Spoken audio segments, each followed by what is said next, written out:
കാസർഗോഡ് നിന്ന് അവരൊരു ജാഥ പുറപ്പെട്ടു. മുസ്ലിം ലീഗിനെ അടുപ്പിച്ചില്ല. അവർ ഏകപക്ഷീയമായ നടത്തിയത്. യഥാർത്ഥത്തിൽ ഒരു തെരഞ്ഞെടുപ്പ് മുന്നിൽ വരുമ്പോൾ ഒരു മുന്നണി ആകെ ചേർന്ന് നടത്തേണ്ടതായിരുന്നു.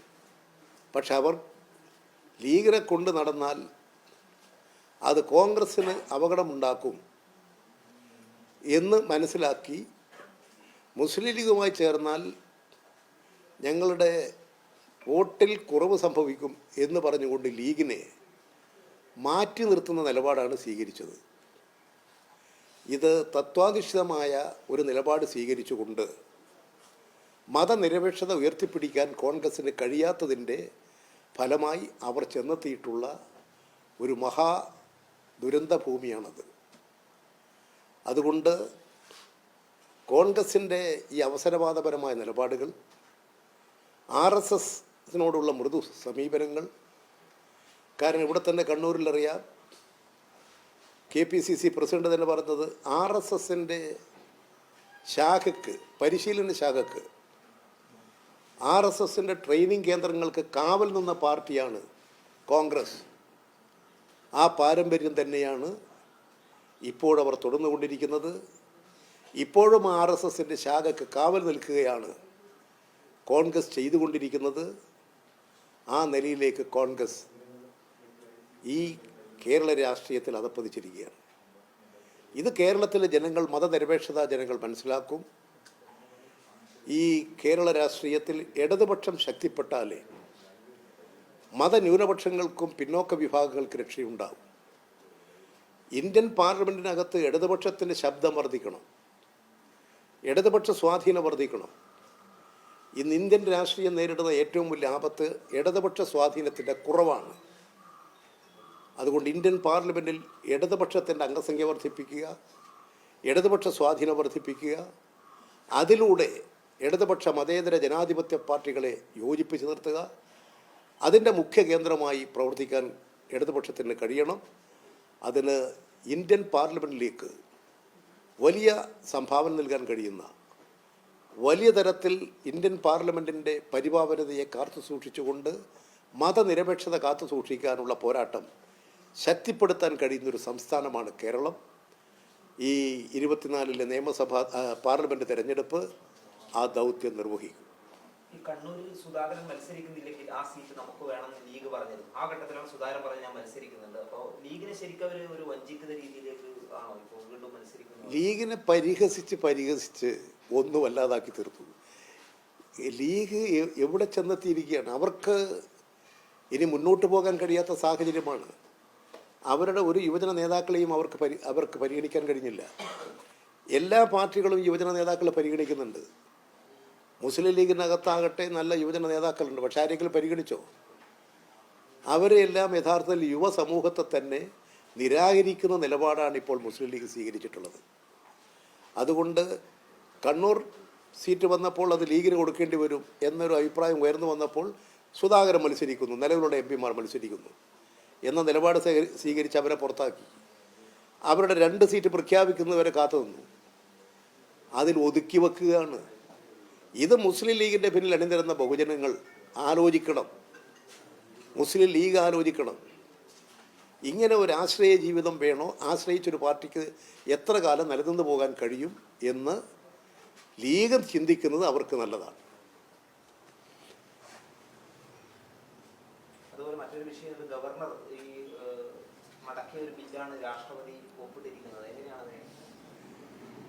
ലോകായുക്ത അഴിമതിരഹിതമായ കേരള സമൂഹം ഉയർത്തിക്കൊണ്ടുവരാൻ കേരള നിയമസഭ പാസ്സാക്കിയിട്ടുള്ള നിയമമാണ്.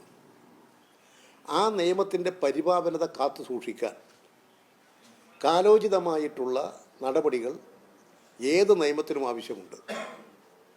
ഇന്ത്യയിൽ തന്നെ പല നിയമങ്ങളും കാലോചിതമായി പരിഷ്കരിപ്പിച്ചിട്ടുണ്ട്.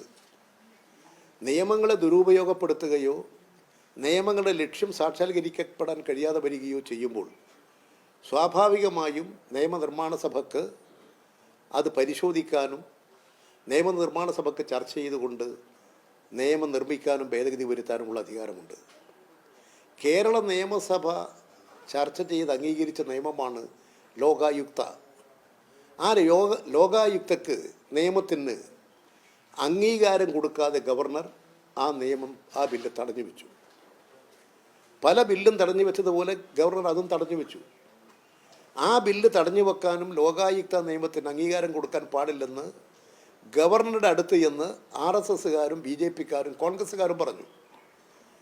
അതിൻ്റെ അടിസ്ഥാനത്തിൽ ഗവർണർ അതിനൊപ്പിട്ടില്ല.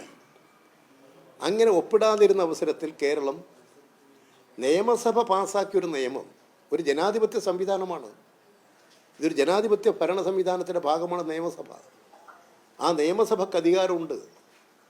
ആ നിയമസഭയിൽ 140 MLAമാർ ജനങ്ങളിൽ നിന്നും തിരഞ്ഞെടുക്കപ്പെട്ട് വന്നവരാണ്. ആ നിയമസഭ പാസ്സാക്കുന്ന നിയമത്തിന് അംഗീകാരം കൊടുക്കാൻ പാടില്ല എന്ന് കോൺഗ്രസ്, RSS, BJPക്കാർ ഗവർണറോട് പറഞ്ഞു. അദ്ദേഹം ആ നിയമത്തിന് അംഗീകാരം കൊടുക്കാതെ മാറ്റിവെച്ചു. അതുകൊണ്ട് നിയമസഭയുടെ ജനാധിപത്യപരമായ അവകാശം സംരക്ഷിക്കാൻ നീതിന്യായ പീഠത്തെ സമീപിക്കാൻ കേരളത്തിലെ ഗവൺമെൻറ് നിർബന്ധിക്കപ്പെട്ടു. സുപ്രീം കോടതിയെ സമീപിച്ചു. ആ സുപ്രീം കോടതിയുടെ മുമ്പാകെ ഒരു ന്യായീകരണവും പറയാൻ ഗവർണർക്കില്ല. അതുകൊണ്ട് തന്നെ ഗവർണർ ആ ബില്ല് രാഷ്ട്രപതിയുടെ അംഗീകാരത്തിന് വേണ്ടി രാഷ്ട്രപതിക്ക് അയച്ചു. രാഷ്ട്രപതിയുടെ അംഗീകാരത്തിന് പോയി രാഷ്ട്രപതിയുടെ കീഴിൽ ആ ബില്ല് അധികകാലം വെച്ച് താമസിപ്പിക്കുക എന്നുള്ളത് സാധാരണഗതിയിൽ ഒരു രാഷ്ട്രപതിയും സ്വീകരിക്കുന്നതല്ല. വലിയ പൊളിറ്റിക്കൽ പ്രഷർ ഉണ്ടാകുമ്പോൾ ചിലപ്പോൾ നടന്നേക്കാം. പക്ഷെ ഇത്തരമൊരു ബില്ല് തടഞ്ഞു വെക്കാൻ ഒരു വകുപ്പുമില്ല ഇന്ത്യ യൂണിയൻ പ്രസിഡന്റിൻ്റെ മുമ്പാകെ. അതുകൊണ്ട് ഈ ഗവർണർ ചെയ്ത തെറ്റാണ് എന്നുള്ളത് കൊണ്ട് തന്നെ ഇന്ത്യ യൂണിയൻ പ്രസിഡന്റ് രാഷ്ട്രപതി ആ ബില്ലിന് അംഗീകാരം കൊടുത്തു. ആ ബില്ലിന് അംഗീകാരം കൊടുക്കാതിരിക്കാൻ വേണ്ടിയിട്ട് പല സമ്മർദ്ദങ്ങളും നടത്തിയിട്ടുള്ള കോൺഗ്രസ്, UDF രാഷ്ട്രപതി ഒപ്പിടില്ല എന്ന് ധരിച്ചിങ്ങനെ ഇരിക്കുകയായിരുന്നു. രാഷ്ട്രപതിയെ കൊണ്ട് ഒപ്പിടിക്കാതിരിക്കാനുള്ള എന്തെല്ലാം ബാഹ്യ പ്രചരണങ്ങൾ സംഘടിപ്പിക്കാൻ കഴിയുമോ അതെല്ലാം അവർ സംഘടിപ്പിച്ചു. പക്ഷെ നിയമം, ജനാധിപത്യ സംവിധാനത്തിൻ്റെ കീഴ്വഴക്കങ്ങൾ, ജനാധിപത്യ രീതി ഇതനുസരിച്ച് രാഷ്ട്രപതി അതിന് അംഗീകാരം കൊടുത്തു. ഇതോടുകൂടി ഗവർണർ കാണിച്ചിരിക്കുന്നത് തികച്ചും ജനാധിപത്യ വിരുദ്ധமான നടപടിയാണ് എന്ന് വ്യക്തമാക്കപ്പെട്ടു. ആ ജനാധിപത്യ വിരുദ്ധ നടപടിയാണ് കോൺഗ്രസ് അംഗീകരിച്ചുകൊണ്ട് കോൺഗ്രസ് പ്രോത്സാഹിപ്പിക്കുന്നത്. ആ ജനാധിപത്യ വിരുദ്ധമായ നടപടിയാണ് പ്രോത്സാഹിപ്പിക്കുന്നത്. കോൺഗ്രസ് ഭരിക്കുന്ന സംസ്ഥാനങ്ങളിൽ നിയമസഭ പാസ്സാക്കുന്ന ബില്ലുകൾക്ക് അംഗീകാരം കൊടുക്കാതിരുന്നാൽ കോൺഗ്രസ് എന്ത് നിലപാടാണ് സ്വീകരിക്കുക? ഇന്ത്യയിൽ കോൺഗ്രസ് ഭരിക്കുന്ന ചില സംസ്ഥാനങ്ങളുണ്ടല്ലോ, അവിടെ നിയമസഭ പാസ്സാക്കുന്ന ബില്ലുകൾക്ക് അംഗീകാരം കൊടുക്കാതിരുന്നാൽ അതും ശരിയാണെന്നാണോ കേരളത്തിലെ കോൺഗ്രസ്സുകാർ പറയുന്നത്? അപ്പോൾ അവർ അവരുടെ ആവശ്യങ്ങൾക്ക് വേണ്ടി ജനാധിപത്യ സംവിധാനത്തിനനുസരിച്ചിട്ടുള്ള നിലപാടല്ല, ജനാധിപത്യ വിരുദ്ധമായ നിലപാട്, സങ്കുചിത രാഷ്ട്രീയം, ആ രാഷ്ട്രീയം ഉയർത്തിപ്പിടിച്ചുകൊണ്ട് BJPയുമായി സഹകരിച്ച് പ്രവർത്തിക്കുകയാണ്. ഇപ്പോൾ ലോകായുക്ത നിയമത്തിന് രാഷ്ട്രപതിയുടെ അംഗീകാരം കിട്ടി. ഇനി ഗവർണർ അംഗീകരിച്ച് ആ നിയമം നടപ്പിലാക്കുന്നതിന് വേണ്ടിയിട്ടുള്ള നടപടികൾ സ്വീകരിക്കണം. കോൺഗ്രസിൽ നിന്ന് BJPയിലേക്കുള്ള ഒഴുക്കിങ്ങനെ തുടരുകയാണ്. ഇപ്പോൾ ഹിമാചൽ പ്രദേശിൽ ഒരു വലിയ പ്രതിസന്ധി ഉണ്ടായിക്കൊണ്ടിരിക്കുന്നത്.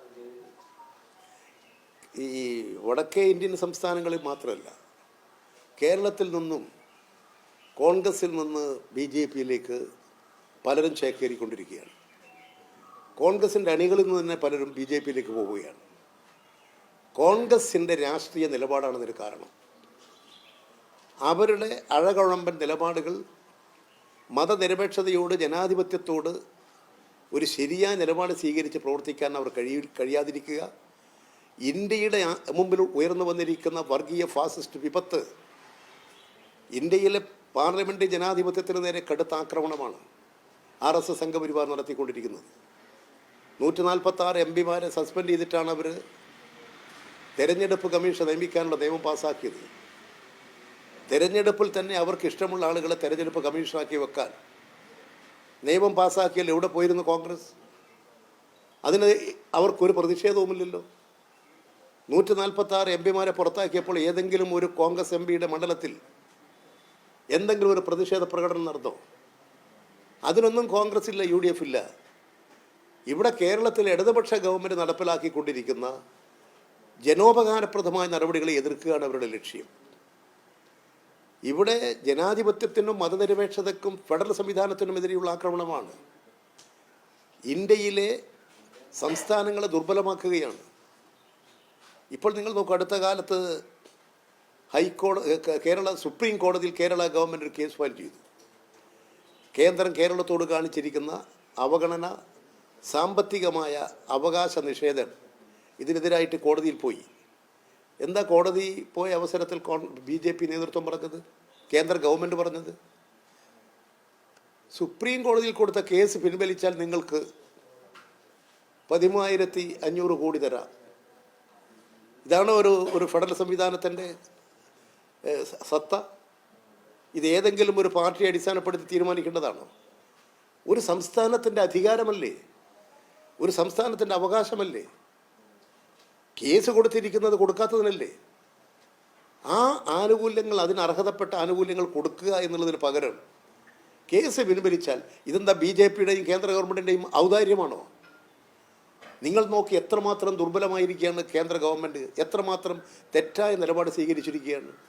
ഈ കോൺഗ്രസിന് എന്തെങ്കിലും പരാതിയുണ്ടോ? ഈ കോൺഗ്രസിന് എന്തെങ്കിലും ആക്ഷേപമുണ്ടോ? ഇങ്ങനെ ഒരു വിഷയത്തിൽ മാത്രമാണോ? നിർമ്മലാ സീതാരാമൻ തിരുവനന്തപുരത്ത് വന്ന് പ്രസംഗിച്ചു, കണക്ക് തരാത്തതുകൊണ്ടാണ്. ഞാനത് നേരത്തെ നിങ്ങളോട് പറഞ്ഞതാണ്. ഈ കണക്കെന്താ, ഇങ്ങനെ കണക്ക് കൊടുത്ത് വാങ്ങേണ്ടതാണോ സംസ്ഥാന ബന്ധങ്ങൾ? കേന്ദ്ര ഗവൺമെൻറ് കണക്ക് കൊടുത്ത് വാങ്ങേണ്ടതാണോ കേരളത്തിൻ്റെ അവകാശം? ഞങ്ങൾ ഇത്ര ചെലവ് ചെയ്തിരിക്കുന്നു, അതുകൊണ്ട് ഇത്ര പൈസ നിങ്ങൾ തരണം. ഇത് നിയമങ്ങളും ചട്ടങ്ങളുടെയും അടിസ്ഥാനത്തിൽ പ്രവർത്തിച്ചു കൊണ്ടിരിക്കുന്ന ഭരണ സംവിധാനമാണ്. ആ ഭരണ സംവിധാനത്തിനനുസരിച്ചുള്ള അവകാശമാണ് കേരളത്തിന് കൊടുക്കേണ്ടത്. എത്ര ബാലിശമായ കാര്യങ്ങളാണ്. ഇവിടെ ഇന്ത്യൻ പ്രധാനമന്ത്രി ബഹുമാന്യനായിട്ടുള്ള നരേന്ദ്രമോദി വന്ന് വലിയ പ്രസംഗം നടത്തുന്നുണ്ട്, പല ഗ്യാരണ്ടി കൊടുക്കുന്നുണ്ട്. ഇപ്പം അദ്ദേഹം അവസാനം കൊടുത്തൊരു ഗ്യാരണ്ടി ഉണ്ട്. അദ്ദേഹം അവസാനം കൊടുത്ത ഗ്യാരണ്ടി 2 അക്കം BJPയുടെ ജയിക്കും. ഞാനത് തിരുവനന്തപുരത്ത് പത്രക്കാരോട് അത് കേട്ടപ്പോൾ തന്നെ അവരെന്നോട് ചോദിച്ചാൽ പറഞ്ഞതാ, 0 1 അക്ക, 2 0 2 അക്ക, അതായിരിക്കും കേരളത്തിലെ ജനത BJPക്ക് നൽകുന്ന സമ്മാനം. 2 0 2 അക്കാണ്. അതിബുദ്ധിമാനായിട്ടുള്ള മോദി ഇത് കണ്ടിട്ട് തന്നെയാണ് ഇവിടുത്തെ സ്ഥിതിഗതികളെല്ലാം വസ്തുനിഷ്ഠമായി വിലയിരുത്തിയിട്ടാണ് ഇവിടെ 0 2 0 BJPക്ക് എന്നുള്ളത് അതിബുദ്ധിമാനായിട്ടുള്ള രാഷ്ട്രീയ നിരീക്ഷകൻ എന്നുള്ള നിലയിൽ അദ്ദേഹം നിരീക്ഷിച്ചു, മനസ്സിലാക്കി. അത് BJPക്കാരോട് നേരത്തെ പറഞ്ഞതാണ്. കേരളം ഈ രാജ്യത്തിലെ ജനങ്ങൾ ഇഷ്ടപ്പെടുന്ന, കേരളത്തിലെ ജനങ്ങളുടെ പ്രിയപ്പെട്ട ഒരു ഭരണമാണ് ഇവിടെയുള്ളത്. ജനോപകാരപ്രദമായ ഭരണമാണ്. ജനങ്ങൾക്ക് പരമാവധി ആശ്വാസങ്ങൾ കൊടുത്ത് കേരളത്തെ ഒരു പുതിയ കേരളം സൃഷ്ടിച്ചുകൊണ്ട് പട്ടിണിയും ദാരിദ്ര്യവും കഷ്ടപ്പാടുകളും തൊഴിലില്ലായ്മയും ഇല്ലാത്തൊരു നാട്, എല്ലാവർക്കും പാർപ്പിടം, വിദ്യാഭ്യാസം, ആരോഗ്യം, ക്രമസമാധാനം, ഐശ്വര്യപൂർണ്ണമായ ജീവിതം, അത് ജനങ്ങൾക്ക് കൊടുക്കുന്നൊരു ഗവൺമെൻറ്റാണ് കേരളത്തിലുള്ളത്. ഇനിയും എന്തൊക്കെ ജനങ്ങൾക്ക് വേണോ ആ വേണ്ട കാര്യങ്ങളെല്ലാം ഈ ഇടതുപക്ഷ ഗവൺമെൻറ് നിർവഹിക്കും. കേരളത്തെ ധന്യമാക്കും, ജനജീവിതം മെച്ചപ്പെടുത്തും. കേരളത്തിൽ ഒരു മനുഷ്യനും പട്ടിണി കിടക്കേണ്ടി വരില്ല, ഒരു മനുഷ്യനും തെരുവിൽ കിടക്കേണ്ടി വരില്ല. തൊഴിലില്ലായ്മ ലഘൂകരിക്കൽ മാത്രമല്ല, തൊഴിൽ രഹിതരില്ലാത്തൊരു കേരളമാണ് നമ്മുടെ ലക്ഷ്യം. ആ ലക്ഷ്യ നിർവഹണത്തിന് വേണ്ടിയിട്ടുള്ള ഭരണ സംവിധാനങ്ങളാണ് ഇന്ന് പ്രവർത്തിച്ചുകൊണ്ടിരിക്കുന്നത്. കാർഷിക വ്യാവസായിക മേഖലയിൽ ഒരു പുതിയ മാറ്റം കേരളത്തിൽ ആകെ നിങ്ങൾക്ക് കാണാം. നമ്മുടെ റോഡുകളും പാലങ്ങളും ഒക്കെ എത്രമാത്രം അതിവേഗത്തിൽ അതിൻ്റെ വികസന പ്രവർത്തനങ്ങൾ നടക്കുകയാണ്. യാത്രാ സൗകര്യങ്ങൾ മെച്ചപ്പെടുകയാണ്. ഇനിയും കൂടുതൽ കൂടുതൽ വിദേശ നിക്ഷേപവും സഹായങ്ങളും നമുക്കുണ്ടാകണം.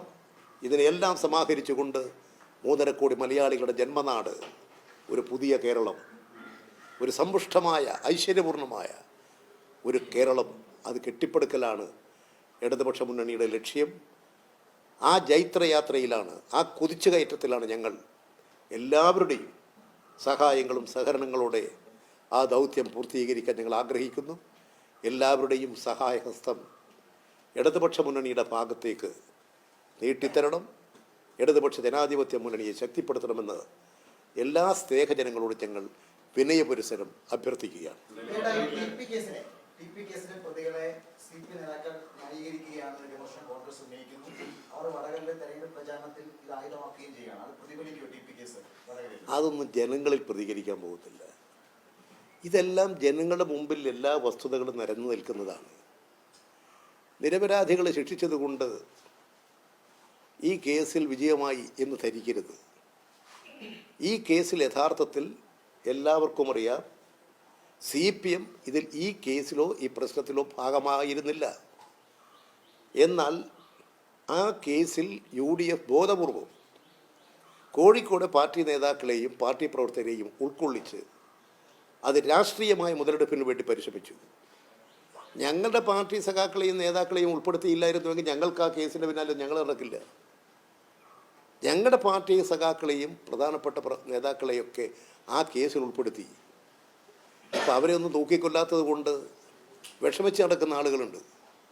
24 ആളെ വിട്ടയച്ചു, അവരെല്ലാം തൂക്കിക്കൊല്ലേണ്ടതായിരുന്നു. ജയിലിൽ കിടന്ന് അന്തരിച്ചു പോയ കുഞ്ഞനന്തരെയും തൂക്കിക്കൊല്ലേണ്ടതായിരുന്നു എന്നൊക്കെ ആഗ്രഹിക്കുന്നവരുണ്ടാവും. അദ്ദേഹത്തെ തൂക്കിക്കൊല്ലാൻ കഴിഞ്ഞില്ലെങ്കിൽ അദ്ദേഹത്തിൻ്റെ കുടുംബക്കാരെയെങ്കിലും തൂക്കിക്കൊല്ലാൻ കഴിഞ്ഞാൽ അത്രയും നല്ലത് എന്ന് ചിന്തിക്കുന്നവരൊക്കെ ഉണ്ടാവും. ഇതെല്ലാം ജനങ്ങൾ മനസ്സിലാക്കും. ജനങ്ങളിത് മനസ്സിലാക്കിക്കൊണ്ടിരിക്കുകയാണ്. എത്രയെത്ര CPM സഖാക്കളെ കൊല ചെയ്തു, എത്ര പേരെ കശാപ്പ് ചെയ്തിട്ടുണ്ട്. ചീമേനി സംഭവം ഈ കേരളത്തിൻ്റെ ഒരു ഭീകര സംഭവമായിരുന്നില്ലേ? ഇവിടെ ഇപ്പോൾ കോൺഗ്രസ് മാന്യന്മാരായി നടക്കുന്നു. ഈ എടക്കാട്, ധർമ്മടത്ത്, അതിൻ്റെ ഇപ്പുറത്തുള്ള റെയിൽവേ സ്റ്റേഷനുകളിൽ എത്രമാത്രം ഭീകര പ്രവർത്തനങ്ങൾ നടത്തിയവരാണ് കോൺഗ്രസ്സുകാർ. കോൺഗ്രസിൻ്റെ ഈ സംഭവങ്ങൾക്കൊക്കെ ദൃക്സാക്ഷിയും ഭാഗവാക്കായിട്ടുള്ള ആൾ തന്നെ പരസ്യമായി പ്രഖ്യാപിച്ചില്ലേ? എന്നെ വെടിവെച്ച് കൊല്ലാൻ വേണ്ടി വാടക കൊലയാളിയെ അയച്ചില്ലേ? എന്നിട്ട് നിർധനനാണ്, എൻ്റെ കയ്യിൽ പൈസയില്ല, എന്നെ പോലീസ് അറസ്റ്റ് ചെയ്ത് തെറ്റ് മാനനഷ്ടത്തിന് കേസ് കൊടുത്തപ്പോൾ കോടതിയിൽ എന്നെ നിർധനനായി പ്രഖ്യാപിക്കണമെന്ന് പറഞ്ഞുകൊണ്ട് ഹർജി കൊടുത്തു. എത്രമാത്രം കള്ളത്തരമാണ് സുധാകരൻ കോടതി പറഞ്ഞത്. കോടതി പരിശോധിച്ചിട്ട് എന്താ പറഞ്ഞത്? അവസാന കേസും പിൻവലിച്ച് കോടതി ശിക്ഷിച്ചു, പഴയടക്കാൻ വിധിച്ചു. കോടതിയിൽ കള്ളം പറഞ്ഞ് തെറ്റായ കാര്യങ്ങൾ പ്രചരിപ്പിച്ച് കാര്യങ്ങൾ നേടാൻ കോടതിയെ വഞ്ചിക്കാൻ ശ്രമിച്ചു. ഫീസ് അടക്കാൻ, പെനാൽറ്റി അടക്കാൻ പറഞ്ഞില്ലേ? ശിക്ഷിക്കേണ്ടതാണ് സുധാകരനെ. ഇതാ കോൺഗ്രസ് നേതൃത്വം. എത്രയെത്ര സംഭവങ്ങൾ, കണ്ണൂർ പട്ടണത്തിലെ സംഭവങ്ങൾ. ഇതൊന്നും ഈ നാട് മറന്നുപോയിട്ടുള്ളതല്ല. ഒടുവിൽ ആഹാരം വിളമ്പുന്ന പാർട്ടി പ്രവർത്തകരെ ബോംബെറിഞ്ഞു കൊന്നു. എത്ര ആളുകളെ കൊന്നു?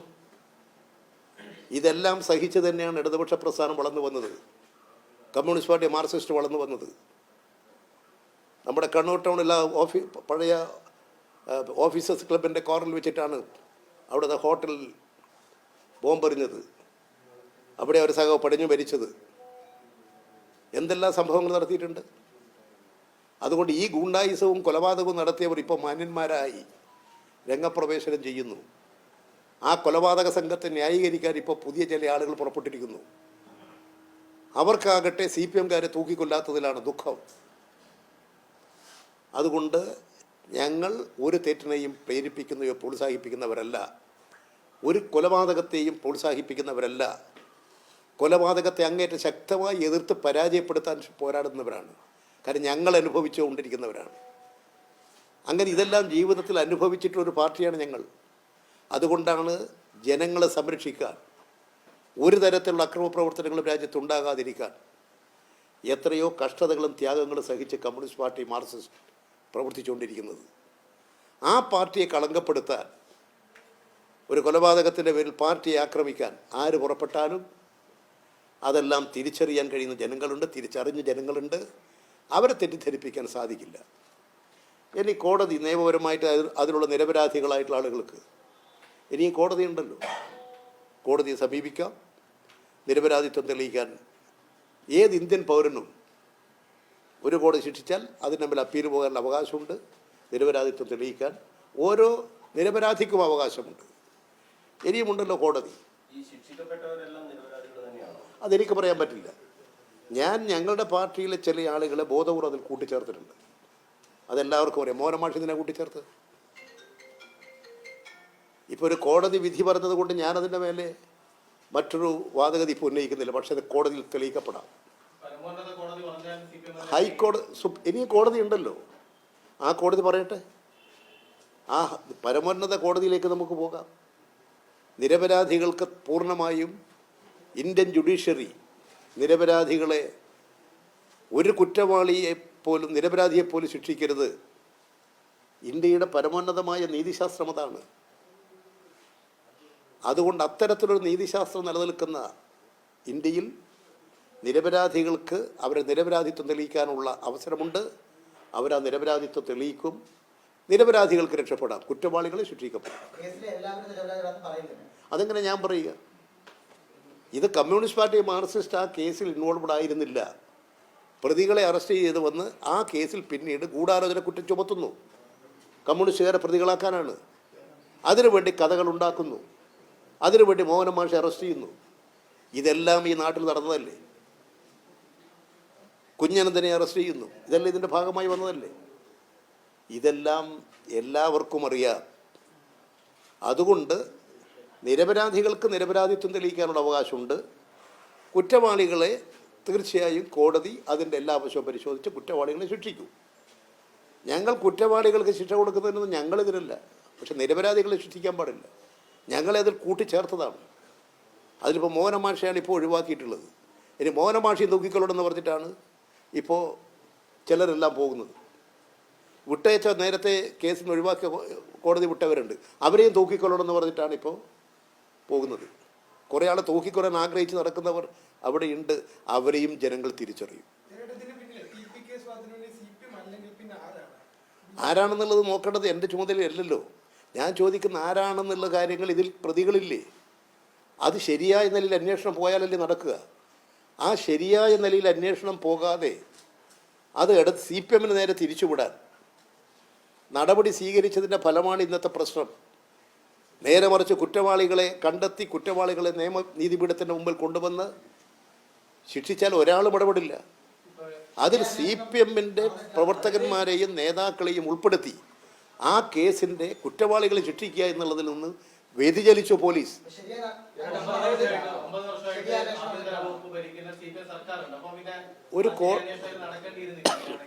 ഇനി 9 അല്ല, ഇനി എത്ര വർഷക്കാലം CPM ഭരിച്ചാലും കോടതിയും കേസും അതിൻ്റെ വഴിക്കാണ്. ഇത് തിരുവഞ്ചൂർ രാധാകൃഷ്ണൻ ആഭ്യന്തരമന്ത്രിയും ഉമ്മൻചാണ്ടി മുഖ്യമന്ത്രിയുമായി ഭരിക്കുന്ന കാലഘട്ടത്തിൽ ഉണ്ടാക്കിയിട്ടുള്ളതാണിത്. അതിൻ്റെ ഭാഗമായിട്ടാണ് പാർട്ടി സഖാക്കളെ കേസിൽപ്പെടുത്തിയത്. ഞങ്ങൾ അന്നും പറഞ്ഞിട്ടുണ്ട്, ഇതിൽ പാർട്ടി സഖാക്കൾ ഉൾപ്പെടുത്തി ഈ കേസ് പാർട്ടിയുടെ മേലെ കുറ്റം ആരോപിച്ച് പാർട്ടി ആക്രമിക്കാനുള്ള കോൺഗ്രസിൻ്റെ വൃത്തികെട്ട രാഷ്ട്രീയത്തിൻ്റെ കളിയാണിത്. ആ നിലപാട് തന്നെയാണ് ഇത് ഞങ്ങൾക്ക് അന്നും ഉണ്ടായിട്ടുള്ളത്. ഇപ്പോൾ ശിക്ഷിച്ചപ്പോൾ ഞങ്ങൾ പറയുന്നതാണ്, അതിൽ ഞങ്ങൾക്കറിയാവുന്ന നിരപരാധികളുണ്ട്. മോഹനൻ മാഷ് നിരപരാധിയാണെന്നുള്ളത് കൊണ്ടാണല്ലോ നേരെ മോഹനൻ മാഷ് ഒഴിവാക്കിയത്. അദ്ദേഹത്തെയും തൂക്കിക്കൊല്ലണമെന്ന് പറഞ്ഞിട്ടാണല്ലോ ഇപ്പോൾ കേസ് കൊടുക്കാൻ ചിലർ പുറപ്പെടുന്നത്. അത് നടക്കട്ടെ.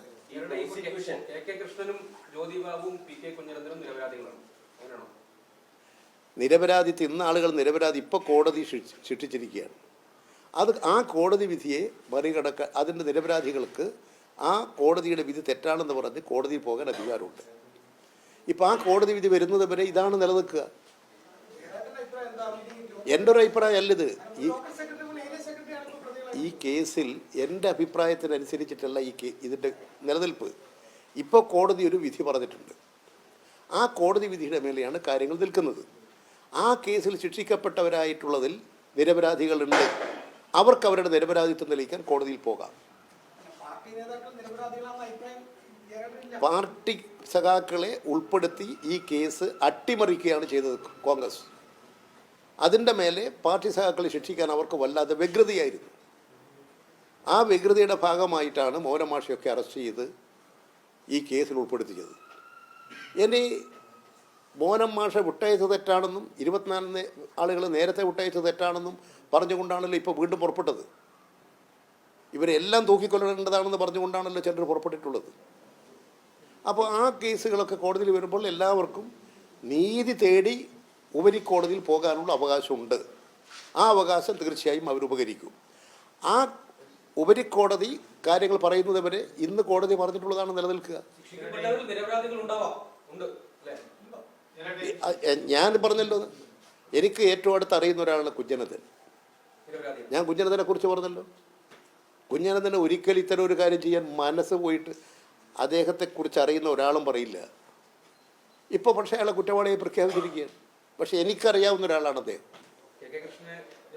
അതെ, എനിക്കറിയാം. അത് ഇപ്പോൾ കോടതി ശിക്ഷിച്ചതുകൊണ്ട് ഞാൻ നിരപരാധിയാണെന്ന് പറഞ്ഞു. ഞാനിപ്പോൾ കോടതിൻ്റെ കാര്യത്തിൽ കോടതി ഒരു വിധി പറഞ്ഞു, ഹൈക്കോടതി. അതിൻ്റെ മേലെ കോടതിയുണ്ട്. ആ കോടതിയിലേക്ക് പോകട്ടെ. ആ കോടതിയിൽ നിരപരാധികൾക്ക് അവരുടെ കാര്യം വിശദീകരിക്കാനും തെളിയിക്കാനുമുള്ള അവസരമുണ്ട്. അത് ആ വിധി വരുന്നത് വരെ നിലവിലുള്ളതാണ് വിധി. അപ്പോൾ അതായിരിക്കും വിധി. സുപ്രീം കോടതി മറ്റൊരു വിധി പറഞ്ഞാൽ അതായിരിക്കും വിധി. പിന്നെ അതിന് സുപ്രീം കോടതിയുടെ അവസാനത്തെ നീതിപീഠം അതല്ലേ. ഞാൻ അതുകൊണ്ടാണ് പറഞ്ഞത്, ഒരു കോടതി ശിക്ഷിച്ചൊരു കേസ് തന്നെ ഞാൻ നിങ്ങളുടെ മുമ്പാകെ പറഞ്ഞിരുന്നു. ആ കോടതി ശിക്ഷിച്ച് ജയിലിലായിരുന്നു, ജീവപര്യന്തം തടവിന് ശിക്ഷിച്ചിട്ട്. പിന്നെയാണ് യാദൃച്ഛികമായിട്ട് ഒരു അന്വേഷണത്തിൽ അവർ നിരപരാധികളാണെന്ന് പോലീസിന് ബോധ്യപ്പെട്ടത്. പിന്നെ ഈ കണ്ണൂർ സെൻട്രലിൽ നിന്ന് അവർ വിട്ടയക്കുക ചെയ്തത്. ഇതൊക്കെ നമ്മുടെ നാട്ടിൽ നടന്നിട്ടുള്ളതാണ്. ഈ പ്രോസിക്യൂഷൻ പറഞ്ഞത് ഇതിൽ ഈ കൊന്ന ആളുകൾക്ക് ഈ TPI ഒരു തരത്തിലും ഒരു ശത്രുതയില്ല. അപ്പോൾ ആർക്കും വേണ്ടി അവർക്കറിയോ കൊല്ലിച്ചാളെ? അവരത് പറയണ്ടേ? അവരെന്താ അടിസ്ഥാനത്തിലാണ് പറയുന്നത് കൊല്ലിച്ചാള്? അത് നിയമവിരുദ്ധല്ലേ? മറ്റൊരു സംഭവത്തിൽ ഇല്ലാത്ത പോലെ ഈ TP ചന്ദ്രശേഖരന്റെ പേര് ഇങ്ങനെ CPM-ന് എല്ലാ കാലത്തും വേണ്ടിയാണ്. അത് കോൺഗ്രസിൻ്റെ രാഷ്ട്രീയ വിജയമാണ്. CPM-നെതിരെ ഇത്തരമൊരു ആക്ഷേപം ഉന്നയിച്ച് അത് കരുത്ത് പിടിപ്പിക്കുക, അത് ലൈവായി നിർത്തുക, അതിനുവേണ്ടി കുറേ ആളുകളെ ഉപയോഗപ്പെടുത്തുക, അതിനുവേണ്ടി ഒഞ്ചത്തുള്ള കുറച്ച് ആളുകളെ ഫലപ്രദമായി ഉപയോഗിച്ചു. അവരുപയോഗിച്ചുകൊണ്ട് വടകരയിൽ അവരുടെ വേരുറപ്പിക്കാൻ കഴിയുമെന്നുള്ള കോൺഗ്രസിൻ്റെ രാഷ്ട്രീയമായ കളിയാണത്. ഒരു തരത്തിലും ബാധിക്കും. ഇതെല്ലാം ജനങ്ങൾക്കറിയാം. നമ്മൾ ഈ ബാധിക്കുക ഇതെല്ലാം അറിയാവുന്നവരാണ് വടകരയിലെ ജനങ്ങൾ, കണ്ണൂരിലെ ജനത, കോഴിക്കോട്ടെ ജനത, കേരളത്തിലെ ജനങ്ങൾക്കറിയാം. അന്ന് ഏതെല്ലാം തരത്തിലാണ് ഞങ്ങൾക്കെതിരെ ആക്രമണം ഇത് നടത്തിയത്, ഏതെല്ലാം തരത്തിൽ നടത്തിയിട്ടുണ്ട്. അതെല്ലാം ഞങ്ങൾക്കറിയാവുന്നതല്ലേ, നിങ്ങൾക്കും അറിയാലോ.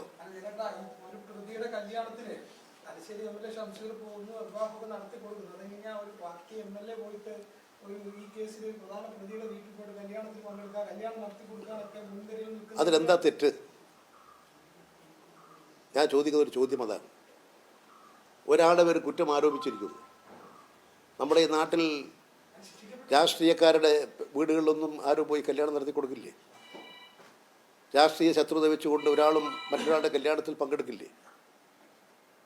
ഷംസീർ ചെയ്തതിൽ എന്താ തെറ്റ്? നമുക്കൊരുപാട് ആളുകളുമായിട്ട് ബന്ധമുണ്ട്. ചില കേസ് പെട്ടിട്ടുണ്ടാവും. ആ വീട്ടിലുള്ളവർ മുഴുവൻ ആ കേസ് പെടുന്നവരാണോ? മാനുഷികമായ പരിഗണന വെച്ചുകൊണ്ട് നമ്മുടെ സാമൂഹ്യ രംഗത്ത് നിലനിൽക്കുന്ന ചില ജീവിത രീതികളും ശൈലികളും നടപടിക്രമങ്ങളുടെയും ഭാഗമായി വിവാഹം, മരണം സംഭവിച്ച രാഷ്ട്രീയം നോക്കിയിട്ടാണ് പോകാറ്. ഞങ്ങളെ അടിമുടി വെട്ടാനും കുത്താനും വന്നിരിക്കുന്നവർ അവരുടെ വീട്ടിൽ ആരെങ്കിലും മരിച്ചാൽ നമ്മൾ പോകില്ലേ? ഇതാലോചിച്ച് മാറിയിരിക്കുമോ? നമ്മുടെ സമൂഹത്തിൽ നിലനിൽക്കുന്ന ചില രീതികളുണ്ട്.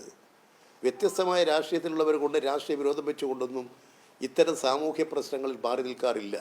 വിവാഹത്തിന് പോകും, മരണത്തിൽ വീടുകളിൽ പോയി അനുശോചനം അറിയിക്കും, മറ്റ് എന്തെങ്കിലും അപകടമുണ്ടാകുമ്പോൾ അതിൽ സഹകരിച്ച് അവരെ സഹായിക്കും. ഇങ്ങനെയൊക്കെയുള്ളതാണ് നമ്മുടെ മാനുഷികമായ പ്രശ്നം. ആ മാനുഷികതയ്ക്ക്, ആ മൂല്യത്തിന് ഏറ്റവും കൂടുതൽ വിലമതിക്കുന്നവരാണ് കമ്മ്യൂണിസ്റ്റുകാർ. ഞങ്ങളെ ഏതു തരത്തിൽ ആക്രമിക്കാൻ വന്നവരാണെങ്കിൽ പോലും ഞങ്ങൾ മാനുഷികമായ കാര്യങ്ങളിൽ, ജീവകാരുണ്യപരമായ കാര്യങ്ങളിൽ എല്ലാവിധ സഹായങ്ങളും സഹകരണങ്ങളും ചെയ്യുന്നവരാണ്. കൊട്ടേഷൻ സംഘത്തിന്റെ സംഘമായിട്ട് ഷാഫി അതിലെ പ്രധാനപ്പെട്ട ഒരു കൊട്ടേഷൻ സംഘമാണ്. അപ്പോൾ അതിലൊക്കെ പാർട്ടി ഒരു ജാഗ്രത കുറവ്, ഷംസീറിന്റെ ഭാഗത്ത് ഒരു ജാഗ്രത കുറവല്ലേ അതിലുണ്ടാകുന്നത്? ജാഗ്രത കുറവൊന്നും അതിലില്ല. നിങ്ങൾ ഒരാൾ കുറ്റം ആരോപിച്ച് ജയിലുള്ളത് കൊണ്ട് അയാളുടെ കുടുംബത്തെ പൂർണ്ണമായും സാമൂഹ്യ ബഹിഷ്കരണം നടത്തണമെന്നാണോ? ഏത് സാമൂഹ്യ ബോധം അത്? ഒരാളൊരു കുറ്റം ചെയ്തെന്ന് ഞാനിപ്പോൾ പറയുന്നില്ല. കുറ്റം ആരോപിച്ചാൽ ജയിലിലാണ്. ആ കുടുംബത്തെ സാമൂഹ്യമായി ബഹിഷ്കരിക്കണോ? അതാണോ നമ്മൾ ചെയ്യേണ്ടത്? ആ സാമൂഹ്യമായ ബഹിഷ്കരണമല്ല. ഇങ്ങനെ തെറ്റുപറ്റിയവരാണെങ്കിൽ പോലും അവരെ ഉപദേശിച്ച് മെച്ചപ്പെടുത്തിയെടുക്കണം. ഞാൻ അടിയന്തരാവസ്ഥയിൽ ജയിലിൽ കിടന്ന അവസരത്തിൽ കളവ് കേസിൽപ്പെട്ട കുറേ ആളുകൾ എന്നോടൊപ്പം ഉണ്ടായിരുന്നു. ഞാൻ ആ ജയിലിൽ വെച്ച് അവർക്ക് ഉപദേശം കൊടുക്കാറായിരുന്നു. അവരെ മെച്ചപ്പെടുത്തിയെടുക്കാൻ എങ്ങനെ കഴിയുമെന്ന് നോക്കിയതാണ്. ഇന്ത്യയുടെ ചരിത്രം തന്നെ രാജ്നാരായണൻ, അതുപോലെ തന്നെ ജയപ്രകാശ്, ഇവരൊക്കെ ജയിലിൽ കിടക്കുന്ന ആളുകൾക്ക് മാനസികമായ പരിവർത്തനമുണ്ടാക്കി അവർക്ക് ജീവിതം കൊടുക്കാൻ വേണ്ടിയിട്ട് പൊതുമാപ്പ് കൊടുക്കാൻ അഭ്യർത്ഥിച്ചിട്ടുള്ള നേതാക്കളാണ്. ഇന്ത്യയുടെ രാഷ്ട്രീയ നേതാക്കൾ ഒട്ടനവധി പേരെ കാണാം. ചില സാഹചര്യങ്ങളിൽ തെറ്റ് ചെയ്യുന്നുണ്ടാവും. ആ തെറ്റ് മനസ്സിലാക്കി തെറ്റുതിരുത്തി മനുഷ്യനായി ജീവിക്കാൻ കഴിയുമെങ്കിൽ അതിനെ പ്രേരിപ്പിക്കണമെന്നാണ് ഇന്ത്യൻ കോടതിയും ഇന്ത്യൻ നിയമവ്യവസ്ഥയും പറയുന്നത്. അതിൽ വ്യത്യസ്തരായിട്ടുള്ള ചില ജഡ്ജിമാരുണ്ടായേക്കാം. പക്ഷെ പൊതുവായി കാണുന്ന കാഴ്ചപ്പാട് അതാണ്. ഷംസീർ തന്നെ ഈ പ്രതിയുടെ കല്യാണത്തിൽ പോയത്, അപ്പം പിണറായി തന്നെ കുലംകുത്തി എന്ന മരണത്തിന് തൊട്ട് പിന്നാലെ TP വിളിച്ചു. ഇത്തരത്തിൽ ഇതിനെ കൈകാര്യം ചെയ്ത രീതിയിലേക്കുള്ള ഒരു വീഴ്ച, അതാണ് ഇപ്പോഴും CPM തലവേദന കാരണം. ഞാൻ പറയുന്ന ഈ ഗാന്ധിജിയുടെ മകൻ എത്രമാത്രം തെറ്റ് ചെയ്തിട്ടുള്ള ആളായിരുന്നു. ഗാന്ധിജിയുടെ മകൻ അങ്ങനെ സംഭവിക്കുന്ന നമുക്ക് പറയാൻ പറ്റുമോ? അതുകൊണ്ട് ഗാന്ധിജിയുടെ കുടുംബത്തെ മുഴുവൻ ബഹിഷ്കരിക്കാൻ പറ്റുമോ? ഇത് സാഹചര്യങ്ങളിൽ ചിലർ കുറ്റം ചെയ്തിട്ടുണ്ടാവും. ആ കുടുംബത്തെ സാമൂഹ്യമായി ബഹിഷ്കരിക്കുകയല്ല ചെയ്യേണ്ടത്.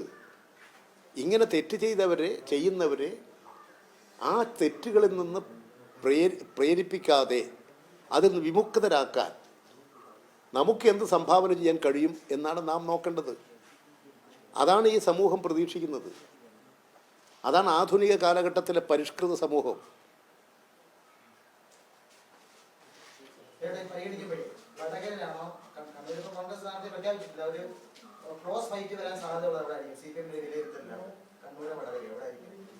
അല്ല, ഞങ്ങൾ ശക്തമായി BJPയെയും UDFനെയും ശക്തമായി എതിർക്കുകയാണ്.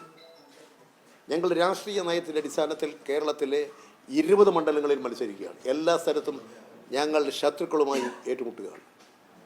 വലതുപക്ഷ ശക്തികൾ, വർഗീയ ഫാസിസ്റ്റ് ശക്തികൾ, ജനാധിപത്യവും മതേതരത്വവും തകർക്കുന്ന ശക്തികൾ, അവർക്ക് അനുകൂലമായ നിലപാട് സ്വീകരിക്കുന്നവർ, അവർക്കെതിരായിട്ടുള്ള ശക്തമായ പോരാട്ടമാണ്. കോൺഗ്രസ്സിന് തന്നെ ഇപ്പോൾ അവർക്ക് തന്നെ വടക്കേ ഇന്ത്യയിൽ കാറ്റ് പ്രതികൂലമായി വീശിക്കൊണ്ടിരിക്കുകയാണ്. അതുകൊണ്ട് ഇടതുപക്ഷം ഒരു നയത്തിൻ്റെ അടിസ്ഥാനത്തിൽ തിളക്കമാർന്നൊരു നയം ഉയർത്തിപ്പിടിച്ചുകൊണ്ട് തെരഞ്ഞെടുപ്പ് പോരാട്ടത്തിൽ അണിനിരക്കുകയാണ്.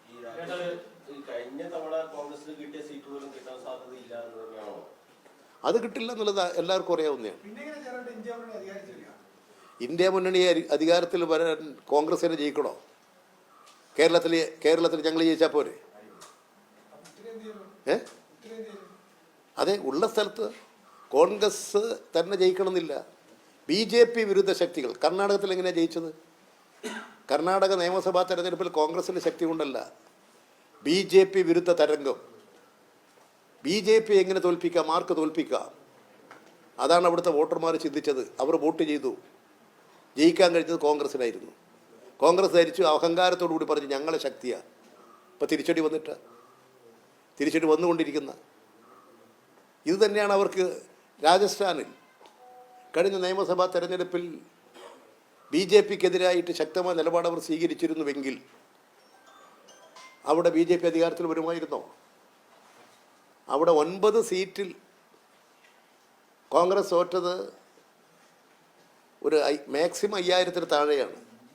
1000 വോട്ടിന് താഴെയാണ് 5 സീറ്റിൽ കോൺഗ്രസ് തോറ്റത്. ഒരു BJP വിരുദ്ധ ശക്തിയായിരുന്നെങ്കിൽ ഇതെല്ലാം ജയിക്കില്ലേ? BJP വിരുദ്ധ വോട്ടുകൾ കോൺഗ്രസിൻ്റെ നിലപാട് കൊണ്ട് സ്പ്ലിറ്റ് ചെയ്തില്ലേ? അവരിപ്പോഴും സ്വീകരിക്കുന്ന നിലപാടാണ്. അതുകൊണ്ട് അത്തരമൊരു നിലപാട് സ്വീകരിക്കുന്ന കോൺഗ്രസിൻ്റെ നിലപാടുകൾ തെറ്റാണ്. അതവരുടെ ദേശീയ നേതൃത്വം തിരുത്തി മുന്നോട്ട് പോകാൻ കഴിയണം. ഇതാണ് ഞങ്ങൾ ആഗ്രഹിക്കുന്നത്.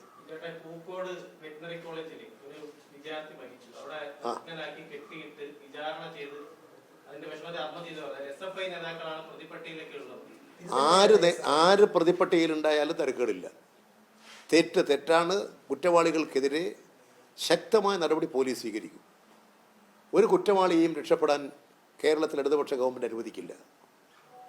അത് അങ്ങേയറ്റം അപലനീയമായിട്ടുള്ള സംഭവമാണ്.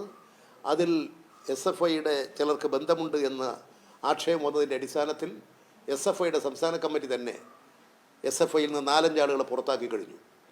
ഇത്തരത്തിലുള്ള ഒരു പ്രവണതയും ഒരു കോളേജിലും വെച്ച് പുലർത്താൻ പറ്റില്ല, ഒരു സ്ഥലത്തും വെച്ച് പുലർത്താൻ പറ്റില്ല. ആര് ചെയ്താലും തെറ്റ് തന്നെയാണ്.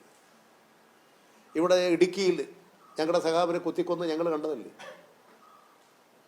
ഇവിടെ പിന്നെ എറണാകുളം മഹാരാജാസ് കോളേജിൻ്റെ മുമ്പിൽ ഞങ്ങളുടെ സഖാവ് കുത്തേറ്റ് മരിച്ച സ്ഥലമല്ലേ. തൃശ്ശൂരിലെ കേരളവർമ്മ കോളേജ് തോമസ് കുത്തേറ്റ് പടഞ്ഞു മരിച്ചതല്ലേ. ഞങ്ങൾ എത്ര വിദ്യാർത്ഥി നേതാക്കളെ കുത്തിക്കൊന്നിട്ടുണ്ട് KSU യൂത്ത് കോൺഗ്രസ്. ഇതെല്ലാം അനുഭവിച്ചവരാണ് ഞങ്ങൾ. അങ്ങനെ അനുഭവിച്ചൊരു പ്രസ്ഥാനം ഒരു തരത്തിലും ഇത്തരത്തിലുള്ള നിലപാടുകൾ അംഗീകരിക്കില്ല. ഏതെങ്കിലും ആരെങ്കിലും വഴിതെറ്റി തെറ്റായ നിലപാടുകൾ സ്വീകരിച്ചിട്ടുണ്ടെങ്കിൽ അവർക്ക് നേരെ ശക്തമായ നടപടി സ്വീകരിക്കും. പോലീസ് ശക്തമായ നടപടികൾ സ്വീകരിക്കും.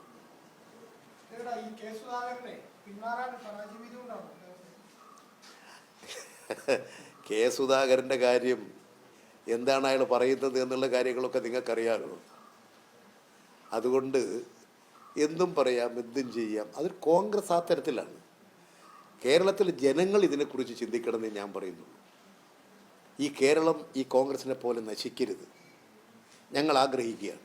അതുകൊണ്ട് കേരളത്തെ രക്ഷപ്പെടുത്താൻ, ഇടതുപക്ഷ ജനാധിപത്യ പ്രസ്ഥാനത്തെ ശക്തിപ്പെടുത്താൻ കോൺഗ്രസ്സുകാർ ഞങ്ങളോടൊപ്പം സഹകരിക്കുക. അവർക്ക് ഇന്ന് ഇന്ത്യൻ ദേശീയ രാഷ്ട്രീയത്തെ നിർവഹിക്കാനുള്ളത് BJP RSS സംഘപരിവാറിനെ പരാജയപ്പെടുത്തി ഇന്ത്യയിൽ ഇന്ത്യ മുന്നണിക്ക് കരുത്തും ശക്തിയും പകരാൻ കേരളത്തിലെ ജനാധിപത്യവാദികളായ കോൺഗ്രസ്സുകാർ ഇടതുപക്ഷത്തിന് വോട്ട് ചെയ്യുക, ഇടതുപക്ഷത്തെ വിജയിപ്പിക്കുക.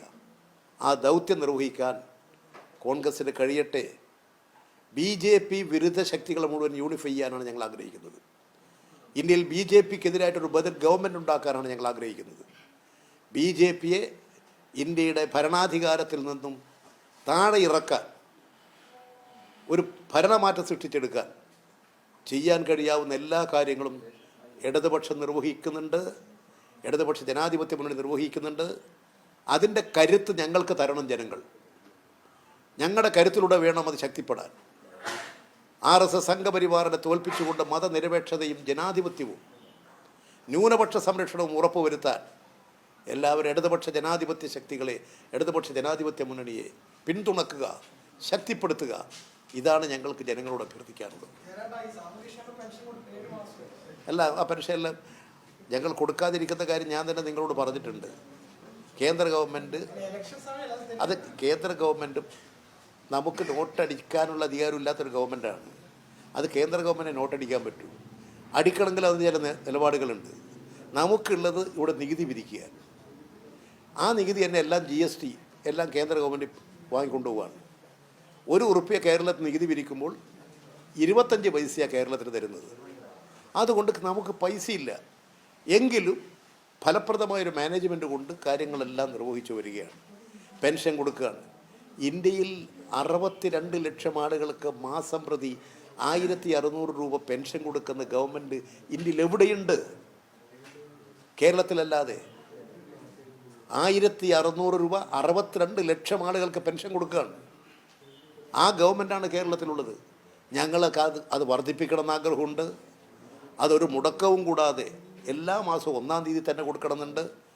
ഈ കേന്ദ്ര ഗവൺമെൻറ് നമുക്ക് തരേണ്ട പണം തരാതെ ഈ ജനങ്ങളെ ദ്രോഹിക്കാൻ, ഈ പെൻഷനേഴ്സായിട്ടുള്ള പാവങ്ങളെ ദ്രോഹിക്കാൻ, അവർക്ക് ആനുകൂല്യം ലഭ്യമാക്കാതിരിക്കാൻ കേന്ദ്ര ഗവൺമെൻറ് തെറ്റായ നിലപാട് സ്വീകരിക്കുകയാണ്. അതിനുള്ള ഒരു തിരിച്ചടി കൂടിയായിരിക്കണം ഈ തെരഞ്ഞെടുപ്പ്. അങ്ങനെ വന്നാൽ ഒരു പുതിയ ഭരണമാറ്റം ഇന്ത്യയിൽ ഉണ്ടായാൽ എല്ലാ മാസവും 1-ാം തീയതി എല്ലാവർക്കും പെൻഷൻ കിട്ടത്തക്ക നിലയിലുള്ള സാഹചര്യം ഒരുക്കും. ഇപ്പോൾ ഞങ്ങളുള്ള പണമെല്ലാം സമാഹരിച്ചുകൊണ്ട് പരമാവധി ആശ്വാസം കൊടുക്കാൻ, പെൻഷൻ കൊടുക്കാൻ നടപടികൾ സ്വീകരിച്ചു വരികയാണ്. ഇന്ത്യ മുന്നണി അധികാരത്തിലേക്ക് വന്നാൽ കേരളത്തിൻ്റെ ഈ പ്രതിസന്ധി പരിഹരിക്കാൻ കഴിയും. ഞങ്ങൾ ഇന്ത്യ മുന്നണിയെ പിന്തുണക്കുന്നവരാണ്. അങ്ങനെ വരുമ്പോൾ കേരളത്തിൻ്റെ താല്പര്യങ്ങൾ സംരക്ഷിക്കാൻ കഴിയും. അതുകൊണ്ട് കേരളത്തിലെ ജനങ്ങളാകെ ഇടതുപക്ഷ മുന്നണിക്ക് വോട്ട് ചെയ്യുക, ഇടതുപക്ഷ മുന്നണിയെ ശക്തിപ്പെടുത്തുക. ആ ദൗത്യമാണ് നിർവഹിക്കേണ്ടത്. ഇടതുപക്ഷ മുന്നണി ജയിച്ചാലും ശക്തിപ്പെട്ടാലും മാത്രമേ ഈ ദൗത്യം ഫലപ്രദമായി നിർവഹിക്കാൻ കഴിയൂ. ആ ദൗത്യമാണ് കേരളത്തിലെ ജനങ്ങൾ നിർവഹിക്കാനുള്ളത്. ഈ ഹംസയുടെ സ്ഥാനാർത്ഥികളോടെ സമസ്തയുടെ ഒരു പിന്തുണ ഞങ്ങൾ എല്ലാവരുടെയും പിന്തുണയും സഹായങ്ങളും അഭ്യർത്ഥിക്കുന്നുണ്ട്. ഇന്നാണെന്നല്ല, എല്ലാവരും. ഇപ്പോൾ കോൺഗ്രസിൻ്റെ പിന്നിൽ അണിനിരുന്നവർ ഞങ്ങളെ സഹായിക്കും. BJPക്ക് പിന്നിൽ അണിനിരന്നിട്ടുള്ള സാധാരണ തൊഴിലാളികൾ, കൃഷിക്കാർ, പട്ടിണിപ്പാവങ്ങളുണ്ട്. അവരിപ്പോൾ തിരിച്ചറിഞ്ഞു, അവർ ഞങ്ങളെ സഹായിക്കും. അതുകൊണ്ട് എല്ലാ പാർട്ടികൾക്ക് പിന്നിലും അണിനിരുന്ന ബഹുജനങ്ങൾ ഇടതുപക്ഷ മുന്നണിയെ സഹായിക്കണമെന്നാണ് ഞങ്ങൾക്ക് അഭ്യർത്ഥിക്കാനുള്ളത്. ഞങ്ങൾ എല്ലാവരുടെയും സഹായം അഭ്യർത്ഥിക്കുക.